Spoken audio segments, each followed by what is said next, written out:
ఈరోజు చాలా ఈ సినిమా ఎప్పుడు రిలీజ్ అవుద్దని చాలాసార్లు 2-3 సార్లు అడిగాను ప్రసాద్ గారిని. అడిగితే చూసుకుని చేద్దామని అనుకుంటున్నారన్నారు. బట్ మంచి సీజను, మంచి టైంలో ఆపరేషన్ రావణ్ సినిమా రిలీజ్ అవుతుంది.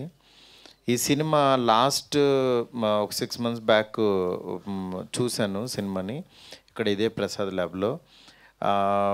నిజంగా ఒక ఫాదర్ అయి ఉండి కొడుకుని హీరోగా పెట్టి ఒక థ్రిల్లర్ సినిమా ఇంత గ్రిప్పింగ్గా తీయడం అనేది చాలా రేరు.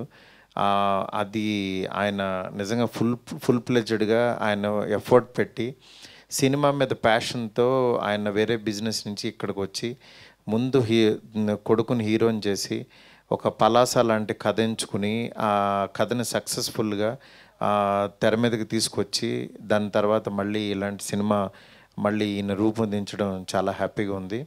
ఆయనే ప్రొడ్యూసర్, ఆయనే డైరెక్టర్గా ఈ సినిమా చేశారు. అలాగే అంటే ఏ ఫాదర్కైనా యాక్చువల్లీ కొడుకుని హీరోగా చూసుకోవాలని ఉంటుంది, కానీ చాలా తక్కువ మంది సక్సెస్ అవుతారు. అలా తక్కువ మంది సక్సెస్ అయిన వాళ్ళల్లో రక్షిత్.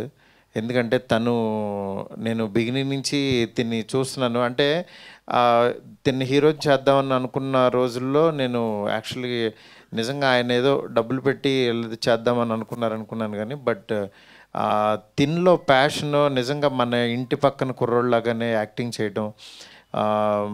అంటే లండన్ బాబులు అనే సినిమాతో యాక్చువల్గా చాలా సింపుల్గా చేసుకుంటూ వెళ్తూ బట్ తిన్లో క్యారెక్టర్ కనపడుతూ ఉండేది హీరో కంటే. ఆ క్యారెక్టర్ అనేది తర్వాత నిజంగా పలాసాల్లో ఫుల్ ప్లెడ్జ్డ్గా తను యాక్టింగ్ చేయడం మెస్మరైజ్ చేశాడు. దాని తర్వాత నేను రీసెంట్గా శశివదనే సాంగ్ కూడా చూస్తే చాలా బాగా అనిపించింది. డెఫినెట్గా రక్షిత్ నువ్వు ఒక మంచి హీరోతో, అందులో డౌటే లేదు. ఎందుకంటే ప్యాషన్తో పాటు ఆడియన్స్కి రీచ్ అవ్వడం అనేది ఒకటి ఉంటుంది. చాలా తక్కువ మంది రీచ్ అవుతారు హీరోల్లో. నువ్వు అలా రీచ్ అయ్యావు పలాసతో. ఈ సినిమాతో నెక్స్ట్ లెవెల్కి వెళ్ళాలని మనస్ఫూర్తి కోరుకుంటున్నాను. అట్లాగే మా ప్రసాద్ గారు ఆయన లోపల ఉన్న ఆలోచనలు అది శత్రువో మిత్రుడో తర్వాత రిలీజ్ తర్వాత తెలుస్తుంది. ఎందుకంటే ఆయన చాలా ప్యాషన్గా రాసుకున్న కథ.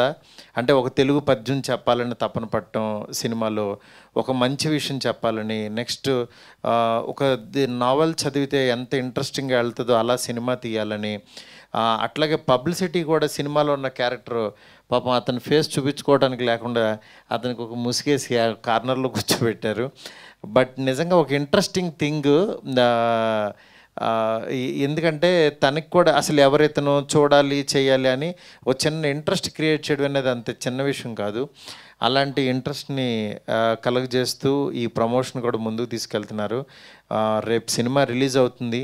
తప్పకుండా ఈ సినిమా చూసి ఈ టీం అందరినీ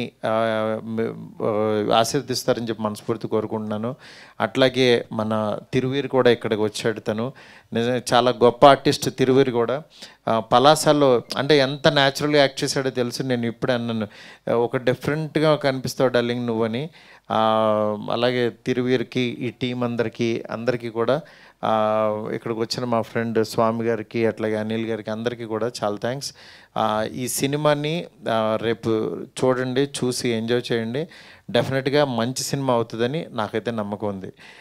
ఎందుకంటే నేను చూశాను, మంచి థ్రిల్లింగ్ ఎలిమెంట్స్తో చాలా బాగుంటుంది.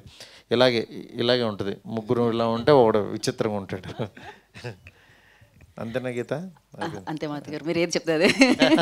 Thank you so much. Thank you so much for coming and gracing the event once again. మీరు ఇలానే రక్షిత్కి ఆల్వేస్ మీ సపోర్ట్ అందించాలని మనస్ఫూర్తిగా కోరుకుంటున్నాం. అట్ ద సేమ్ టైం మంచి సినిమాలకి ఆల్వేస్ మీ సపోర్ట్ అందిస్తూనే ఉంటారు, అది కొనసాగిస్తూ ఉండాలని కోరుకుంటున్నాం. అండ్ మీ డైరెక్షనల్ ఫిల్మ్ కోసం మేము ఈగర్లీ వెయిట్ చేస్తున్నాం. ఆ విషయం మీకు కూడా తెలుసు. ఎక్కడికి వెళ్ళినా మీరు దాని అప్డేట్ గురించి అడుగుతూ ఉంటారు and waiting for that. And thank you so much Mathi గారు once again for gracing this event. Thank you. And అలాగే డార్లింగ్ స్వామి గారు కూడా మరొకసారి కృతజ్ఞతలు, అనిల్ గారు కూడా కృతజ్ఞతలు తెలియజేసుకుంటున్నాం.